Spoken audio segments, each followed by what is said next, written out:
नमस्कार दोस्तों, एक बार फिर से स्वागत है आप सभी का हमारे चैनल हॉस्पिटल नौकरी पर। दोस्तों, जैसा कि आप जानते हैं, हमारे चैनल पर आपको वीडियोस मिलते हैं नर्सिंग एंट्रेंस एग्ज़ाम से जुड़े सभी टॉपिक्स के ऊपर। तो दोस्तों, हमारी एक सीरीज़ चल रही है जिसमें हम बात कर रहे हैं नर्सिंग एडमिनिस्ट्रेशन एंड मैनेजमेंट के बारे में। दोस्तों, हमारी ये वीडियो आपको मिलती है मंडे और ट्यूसडे में। तो दोस्तों, अगर आप नर्सिंग एडमिनिस्ट्रेशन से जुड़े टॉपिक के बारे में जानना चाहते हैं, साथ ही किस टाइप के क्वेश्चन आपसे पूछे जाते हैं नर्सिंग एडमिनिस्ट्रेशन के सेक्शन से, तो दोस्तों आप हमारी वीडियोस को देख सकते हैं मंडे और ट्यूसडे को दोस्तों, जहां पर हम शेयर करते हैं नर्सिंग एडमिनिस्ट्रेशन के टॉपिक, साथ ही साथ दोस्तों इसमें पूछे जाने वाले एमसीक्यूज़ के बारे में। दोस्तों, अभी तक की हमारी वीडियो में हम बात कर चुके हैं ऑर्गेनाइजेशन, एडमिनिस्ट्रेशन और मैनेजमेंट के बारे में। दोस्तों, ये वीडियोस हमारे चैनल पर ऑलरेडी अवेलेबल हैं। तो दोस्तों, अगर आपने वीडियोस नहीं देखे हैं तो दोस्तों डिटेल में आप इन वीडियोस को देख सकते हैं हमारे चैनल पर जाकर, या फिर दोस्तों आप ऊपर आई बटन पर जाकर भी हमारे इन वीडियोस को देख सकते हैं। आज के वीडियो में दोस्तों हम बात करने वाले हैं leadership, material management, inventory control और स्टाफ डेवलपमेंट के बारे में। बाकी दोस्तों अगले वीडियो में हम बात करेंगे हमारे अदर टॉपिक्स के बारे में, जो कि आप अपनी स्क्रीन पर देख सकते हैं। तो आज का दोस्तों वीडियो स्पेसिफिकली होने वाला है लीडरशिप के ऊपर, मटेरियल मैनेजमेंट, इन्वेंट्री कंट्रोल और स्टाफ डेवलपमेंट के बारे में। तो दोस्तों, अगर आप भी अपनी नॉलेज को इंप्रूव करना चाहते हैं इन टॉपिक से रिलेटेड, और आप हैं एक नर्स, कर रहे हैं एक एग्जाम की प्रिपरेशन, तो आपको ये वीडियो ज़रूर देखना चाहिए। और दोस्तों, वीडियो में आपको हमारे साथ अंत तक जुड़े रहना चाहिए। तो आइए दोस्तों बात करते हैं इन तीनों टॉपिक के बारे में, और साथ ही जानते हैं दोस्तों किस टाइप के क्वेश्चन इन टॉपिक से पूछे जाते हैं और कैसे आप इन्हें प्रिपेयर कर सकते हैं। टॉपिक में आगे बढ़ने से पहले दोस्तों मैं आपको बता दूं, ये ब्रीफ टॉपिक्स हैं। यहाँ पर हमने पूरा डिटेल में डिस्कशन नहीं किया है, हमने की पॉइंट्स को डिस्कस किया है दोस्तों, जो कि अक्सर पूछे जाते हैं एग्जाम में दोस्तों, या फिर जो आपको पता होने चाहिए, जिनसे आमतौर पर क्वेश्चंस को फ्रेम किया जाता है। डिटेल वीडियो के लिए दोस्तों आपको वेट करना होगा, क्योंकि डिटेल वीडियो फ्यूचर में हम आपके लिए लेकर आएंगे, लेकिन अभी हम स्पेसिफिकली बात करेंगे की पॉइंट्स के ऊपर। तो सबसे पहले दोस्तों, लीडरशिप में आपको देखने को मिलती हैं थ्योरीज ऑन लीडरशिप। अब थ्योरीज़ की अगर हम बात करें तो आपको ट्रेट थ्योरी देखने को मिलती है, लीडरशिप स्टाइल थ्योरीज देखने को मिलती हैं, trait and situational match theories देखने को मिलती हैं। उसके अलावा आपको देखने को मिलती है leadership style and situational theory, great man theory और कैरिज्मेटिक थ्योरी। इसी के साथ साथ दोस्तों सिचुएशनल थ्योरी और कंटिजेंसी थ्योरी भी आपको देखने को मिलती हैं। अब ये थ्योरीज हैं क्या, सबसे पहले बात करते हैं इन थ्योरीज के बारे में। तो ट्रेड थ्योरी की अगर आप बात करें, ट्रेड थ्योरी क्या होता है, तो यहाँ पर जो इंडिविजुअल होता है दोस्तों, वो सर्टेन ट्रेट या कैरेक्टरिस्टिक्स के थ्रू एक लीडर बन जाता है। यानी कि उनके अंदर एक ऐसी कुछ आप बोल सकते हैं एक ट्रेट होती है, एक क्या बोल सकते हैं आप इसको, कैरेक्टरिस्टिक बोल सकते हैं, या एक उनके अंदर इनबॉर्न एक कहीं ना कहीं आर्ट होती है, जिसके चलते दोस्तों वो ऑटोमेटिकली लीडर बन जाते हैं। ऐसी लीडरशिप स्टाइल थ्योरीज की अगर हम बात करें तो दोस्तों ये मोस्ट सिग्निफिकेंट बेसिस होता है किसी के लिए भी लीडरशिप का। यानी कि दोस्तों ये एक बहुत अच्छा लीडरशिप स्टाइल होता है, जहाँ पर एक सिग्निफिकेंट बेसिस के ऊपर दोस्तों किसी को लीडर बनाया जाता है।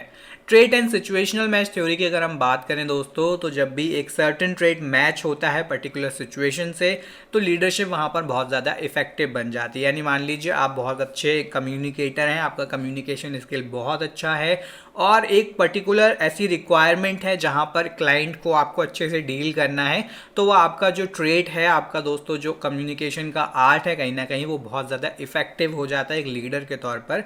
तो ये होता है trait and situational match theory, यानी कि आपकी जो ट्रेट थी वो सिचुएशन से मैच कर गई, और आपकी जो लीडरशिप स्किल थी दोस्तों, वो कहीं ना कहीं आपकी जो कम्युनिकेशन स्किल थी उसने लीडरशिप का काम किया वहाँ पर। तो ये हो गया दोस्तों आपका trait and situational match theory. ऐसी अगर हम बात करें leadership style and situational theory, तो दोस्तों एक सर्टेन लीडरशिप स्टाइल जब मैच हो जाता है किसी पर्टिकुलर सिचुएशन तो वहाँ पर भी दोस्तों लीडरशिप बहुत ज़्यादा इफेक्टिव बन जाती है। यानी कि सिमिलर है इससे पहले जो हमने बात की trait and situational match theory की तरह, तो दोस्तों ऐसे ही लीडरशिप स्टाइल और सिचुएशनल थ्योरी भी ऑलमोस्ट सेम हो जाता है, जहाँ पर आपका जो लीडरशिप स्टाइल है, यानी कि जिस तरह से आप लीड करते हैं टीम को लेकर चलते हैं, उन्हें मोटिवेट करते हैं, जब वो किसी पर्टिकुलर सिचुएशन से दोस्तों कहीं ना कहीं उसकी रिक्वायरमेंट होती है स्टाइल की, तो दोस्तों वो आपका बन जाता है leadership style and situational theory. Great man theory क्या होता है दोस्तों, तो according to this certain people are born with certain characteristics to become a leader. तो इसका मीन्स हो गया दोस्तों, कुछ लोग जन्म लेते हैं ऐसी ट्रेड्स के साथ में, या ऐसी उनके अंदर आप बोल सकते हैं खूबियाँ होती हैं, काबिलियत होती है उनके अंदर कि दोस्तों वो लीडर बन जाते हैं अपने काम में, अपने वर्क प्लेस में वो लीडर बन जाते हैं और अच्छे से दोस्तों उसको परफॉर्म करते चले जाते हैं अपने रोल और रिस्पॉन्सिबिलिटी को।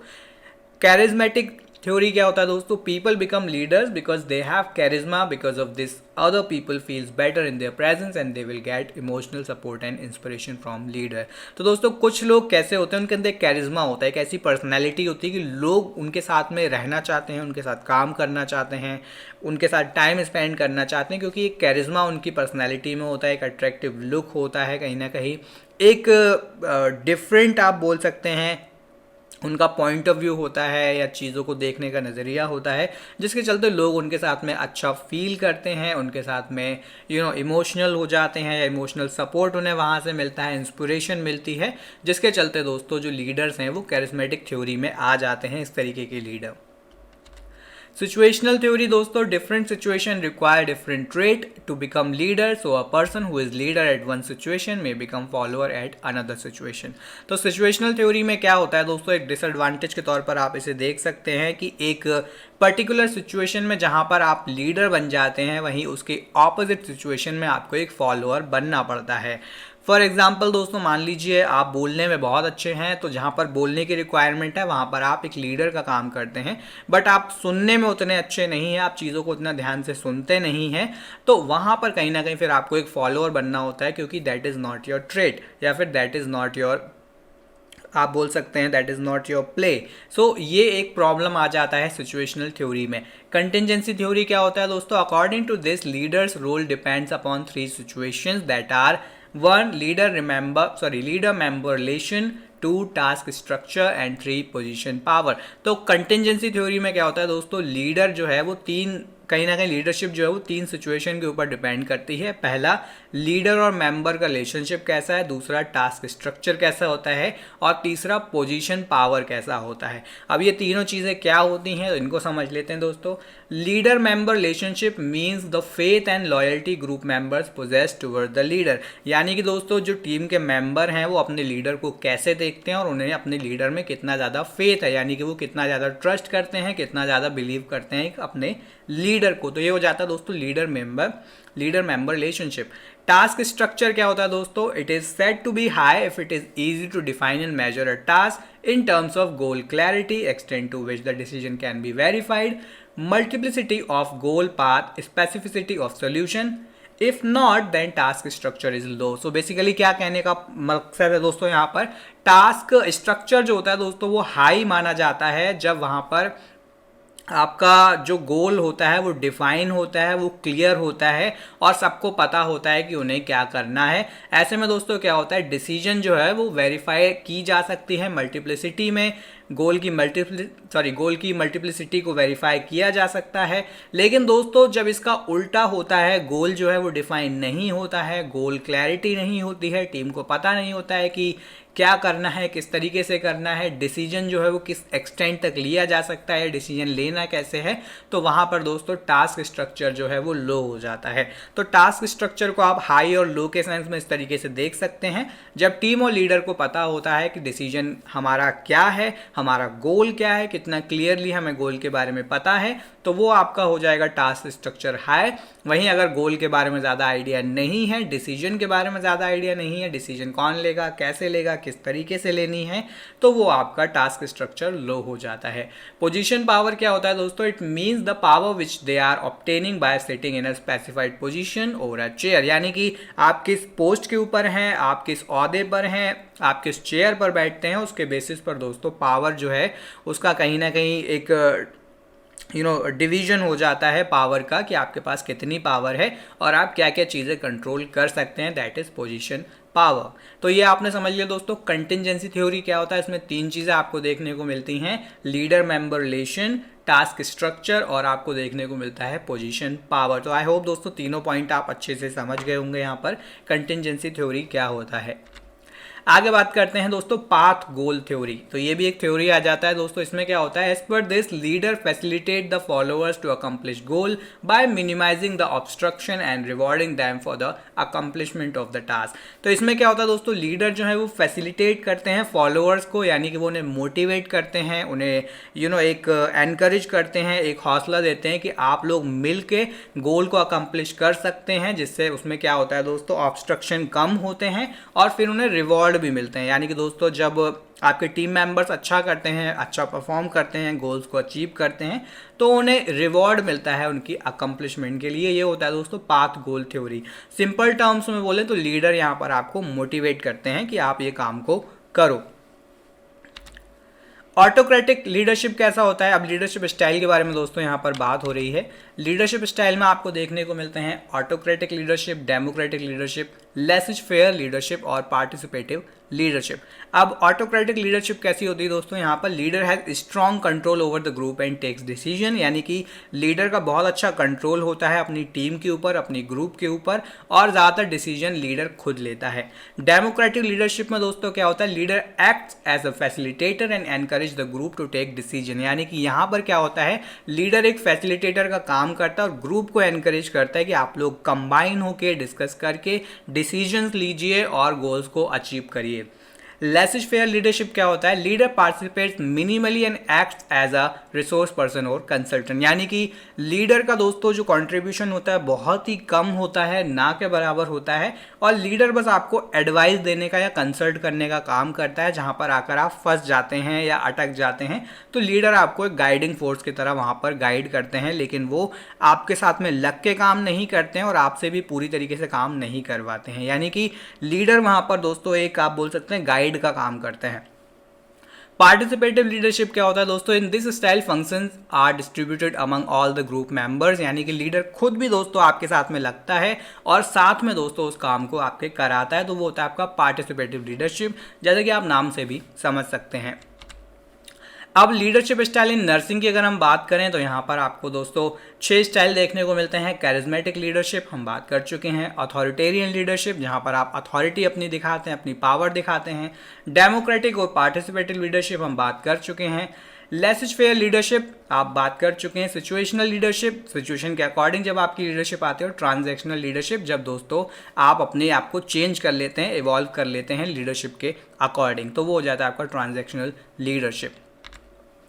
दोस्तों लीडरशिप का टॉपिक यहाँ पे हमारा खत्म होता है। आगे हम बात करते हैं मटेरियल मैनेजमेंट के बारे में। अब मटेरियल मैनेजमेंट क्या होता है दोस्तों, it is a scientific technique concern with planning, organizing and control of flow of materials from the initial purchase to destination, यानी कि दोस्तों एक साइंटिफिक टेक्निक होती है जो कि कहीं ना कहीं बहुत ज़्यादा फोकस्ड होती है प्लानिंग के ऊपर, ऑर्गेनाइजिंग के ऊपर और कंट्रोल के ऊपर कि मटेरियल का फ्लो कितना है, यानी मटेरियल का लेन देन जो है वो कैसे हो रहा है, किस लेवल पर हो रहा है और किस तरीके से किया जा रहा है from the initial purchase to destination, यानी कि जहाँ से ख़रीदा जा रहा है वहाँ से लेके जहाँ पर वो पहुँच रहा है वहाँ तक। तो सारी चीज़ें दोस्तों यहाँ पर आपको देखनी होती हैं कि परचेज आप कैसे कर रहे हो, किससे कर रहे हो, किसके थ्रू कर रहे हो, किस मोड से कर रहे हो, किस लेवल पर कर रहे हो, किसकी रिक्वायरमेंट ज़्यादा है, किसकी कम है। तो परचेजिंग ओवरऑल दोस्तों मटेरियल मैनेजमेंट आपको यहाँ पर देखना होता है।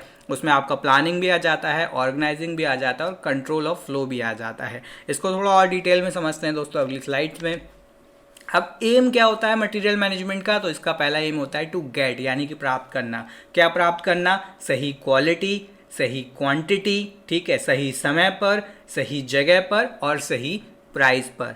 तो यहाँ पर मटेरियल को दोस्तों आपको गेट करना होता है, लेना होता है। किस तरीके से, उसकी अच्छी क्वालिटी में आपको लेना होता है, अच्छी क्वांटिटी यानी जो क्वांटिटी की रिक्वायरमेंट है उसमें लेना होता है, सही समय पर लेना होता है। किस जगह पर लेना है, तो सही जगह पर जहाँ पर उसकी रिक्वायरमेंट है और सही कॉस्ट पर। तो ये सारी चीज़ें दोस्तों आ जाते हैं एम्स ऑफ मटेरियल मैनेजमेंट में। इनको आप नोट डाउन भी कर सकते हैं, एक क्वेश्चन के तौर पर भी आपसे ये पूछा जा सकता है।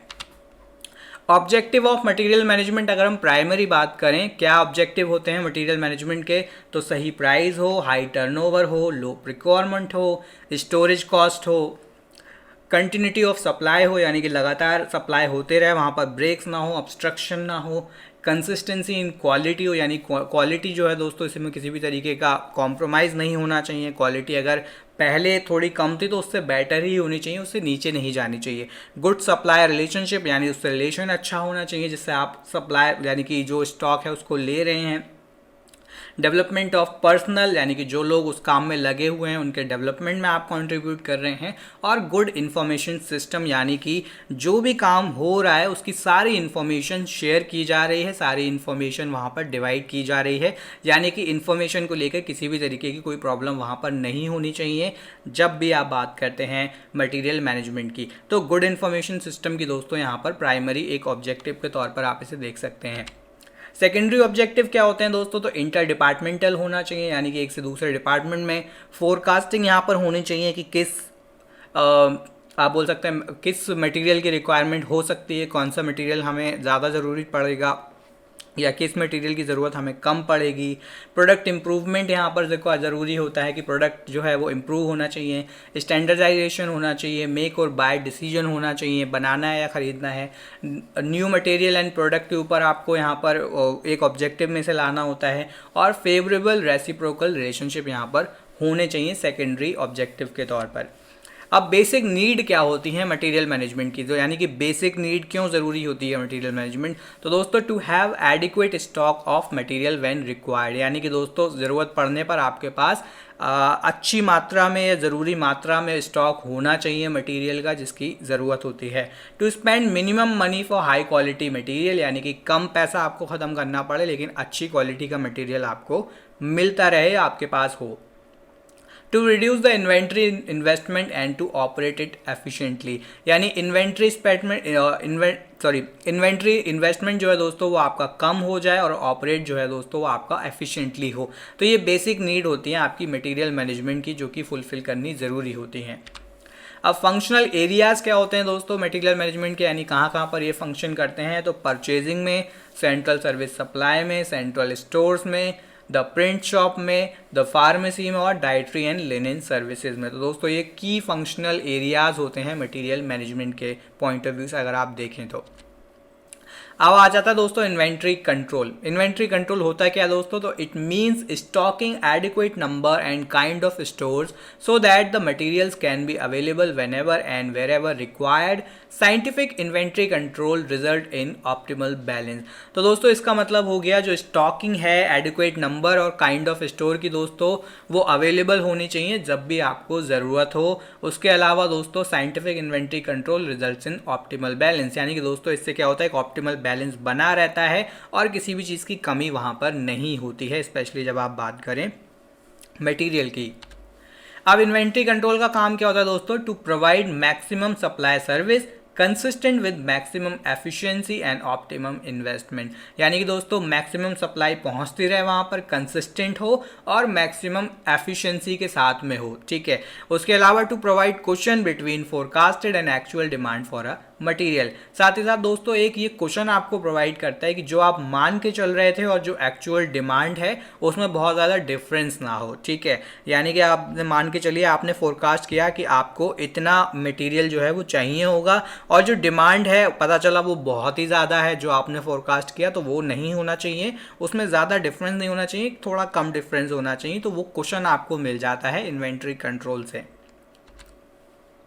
अब यहाँ पर दोस्तों always better control ABC analysis किया जाता है। तो इसमें क्या किया जाता है दोस्तों, items are divided into 3 categories named A, B and C, ठीक है। तो यहाँ पर आइटम्स को 3 कैटेगरीज में डिवाइड कर दिया जाता है, ए, बी और सी में। ये दोस्तों इंपॉर्टेंट हो सकता है, ऑलवेज बेटर कंट्रोल एबीसी के नाम से इसे जाना जाता है, एबीसी एनालिसिस।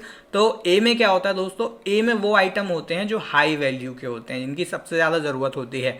बी में दोस्तों वो आइटम होते हैं जो इंटरमीडिएट वैल्यू के होते हैं, जो कि आप बोल सकते हैं बीच में होते हैं, ना कि बहुत कम उनकी ज़रूरत होती है ना ही बहुत ज़्यादा ज़रूरत होती है, बीच में उनकी ज़रूरत होती है मॉडरेट लेवल पर। और सी में क्या होते हैं दोस्तों, लो वैल्यू का आइटम होते हैं जिनकी ज़रूरत कभी पड़ जाए तो पड़ जाती है, अदरवाइज दोस्तों उनकी ज़रूरत इतनी नहीं पड़ती है, वो आ जाते हैं आपकी सी आइटम लो वैल्यू में। अब ए में क्या होता है दोस्तों, these are important items and it is about 10 to 20% of inventory items and consume 50 to 60% of the inventory cost. तो दोस्तों ये इंपॉर्टेंट आइटम होते हैं, जैसे कि हमने इससे पहले भी जाना, तो ये करीब 10 से 20% दोस्तों इन्वेंट्री आइटम में इनकी जो है वो क्वांटिटी होती है 10 से 20% की, और ये 50 से 60% इन्वेंट्री कॉस्ट को कंज्यूम करते हैं। यानी 50 से 60% दोस्तों जो चार्जेस होते हैं, जो पैसा होता है, वो इनमें जाता है। These items are having tight control and is managed by top level manager. तो दोस्तों यहाँ पर टाइट कंट्रोल होता है, यानी बहुत ज़्यादा निगरानी रखनी होती है, और इसको टॉप लेवल मैनेज करते हैं, यानी जो टॉप लेवल के मैनेजर होते हैं वो इन आइटम्स को मैनेज करते हैं। बी में क्या होता है दोस्तों, these are 30 to 40% of all inventory items and consume 30 to 40% of total inventory cost.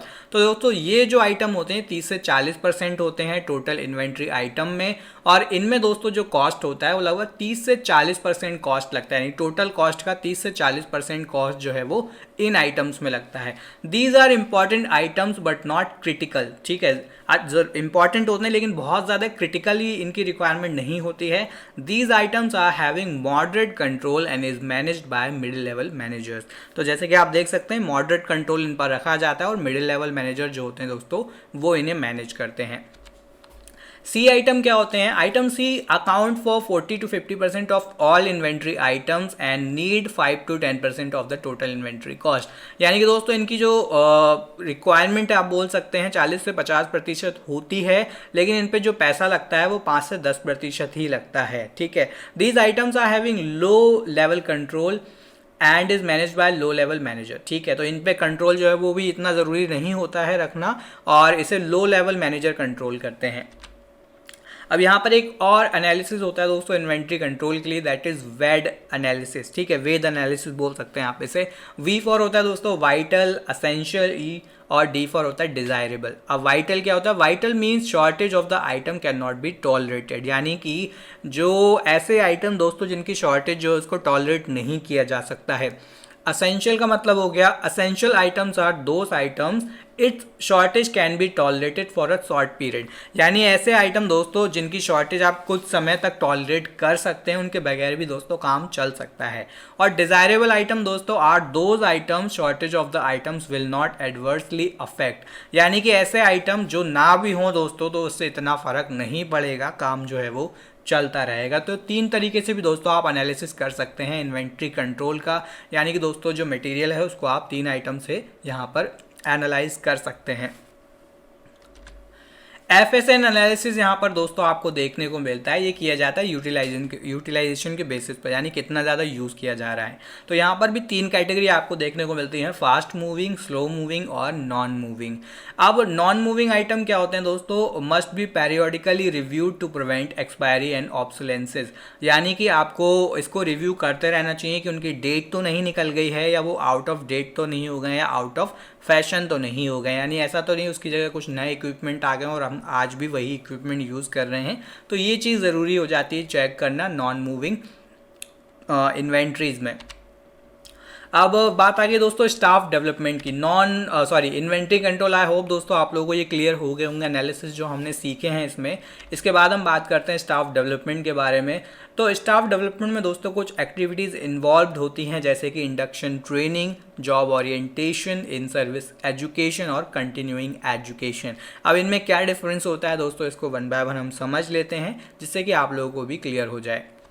तो इंडक्शन ट्रेनिंग क्या होता है दोस्तों, शुरू के 2 से 3 दिन में दोस्तों यहाँ पर इंडक्शन ट्रेनिंग की जाती है, उन एम्प्लॉयज़ को दी जाती है जिन्होंने रिसेंटली ज्वाइन किया है, जहाँ पर ब्रीफ एक्सप्लेनेशन दिया जाता है कि क्या पॉलिसीज़ हैं ऑर्गेनाइजेशन की, क्या रूल्स और रेगुलेशन है, क्या फ़िलॉसफी है और क्या स्टैंडर्ड हैं जो फॉलो किए जाते हैं। तो इनके बारे में दोस्तों एक एक्सप्लेनेशन दिया जाता है पहले 2 से 3 दिन में, जब भी कोई व्यक्ति नया ज्वाइन करता है तो इंडक्शन ट्रेनिंग के तौर पर। इन सर्विस एजुकेशन क्या होता है दोस्तों, ongoing job instructions are given to employ to enhance their work performance, यानी काम के दौरान दोस्तों उन्हें इंस्ट्रक्शन दिए जाते हैं जिससे कि उनका काम जो है दोस्तों वो और अच्छा हो सके, वो अपने काम को एनहेंस कर सकें और कैसे वो अपने काम को इम्प्रूव कर सकें इसके बारे में उन्हें बताया जाता है, यानी कि जॉब के दौरान ही उन्हें एजुकेट भी किया जाता है। कंटिन्यूइंग एजुकेशन क्या होता है दोस्तों, it's a planned activity directed towards meeting learning needs of a nurse following basic nursing education exclusive of full time formal post basic education. तो दोस्तों प्लान्ड एक्टिविटी होती हैं जिनका जो मेन मोटिव होता है दोस्तों वो ये होता है कि नर्स की जो भी नीड्स हैं दोस्तों उनको पूरा किया जा सके, यानी कि कैसे करके हम गोल को अचीव कर सकते हैं नर्स के थ्रू या नर्स को एजुकेट करके उसको अचीव किया जा सके। दोस्तों ये क्या होता है, बेसिक नर्सिंग एजुकेशन के बाद होती है और ये दोस्तों आपके फॉर्मल एजुकेशन से अलग होती है, यानी कि जो एजुकेशन आप ऑलरेडी लेकर आए हो उससे थोड़ी ये अलग होती है आपको एजुकेट करने के लिए, जिससे आगे दोस्तों आप और ज़्यादा ग्रो कर सकें। तो ये होता है आपका कंटिन्यूइंग एजुकेशन। तो दोस्तों ये था आज का हमारा वीडियो जिसमें हमने बात की स्टाफ डेवलपमेंट के बारे में, साथ ही साथ दोस्तों हमने बात की इन्वेंट्री कंट्रोल के बारे में, और भी दोस्तों हमने टॉपिक के बारे में बात की, लीडरशिप के बारे में हमने बात की। तो आई होप दोस्तों वीडियो आपको ये इन्फॉर्मेटिव लगा होगा। थोड़ा डिटेल्ड वीडियो नहीं था दोस्तों, ब्रीफ वीडियो था आई गेस। कुछ पॉइंट अगर आपको समझ में ना आए हो तो आप हमें कमेंट बॉक्स में कमेंट करके बता सकते हैं दोस्तों, हम उन पॉइंट्स के ऊपर एक डिटेल्ड वीडियो आपके लिए लेकर आएंगे जिससे कि आप और अच्छे से उन टॉपिक्स को समझ पाएँ। बाकी वीडियो दोस्तों आपको अगर इन्फॉर्मेटिव लगा हो तो लाइक ज़रूर करें, वीडियो को शेयर भी करें। अगर आपने अभी तक चैनल को सब्सक्राइब नहीं किया है तो चैनल को सब्सक्राइब करें, जिससे कि दोस्तों आगे भी आपसे हमारी आने वाली वीडियोज़ मिलती रहें और आप जुड़े रहें हमारे चैनल हॉस्पिटल नौकरी के साथ।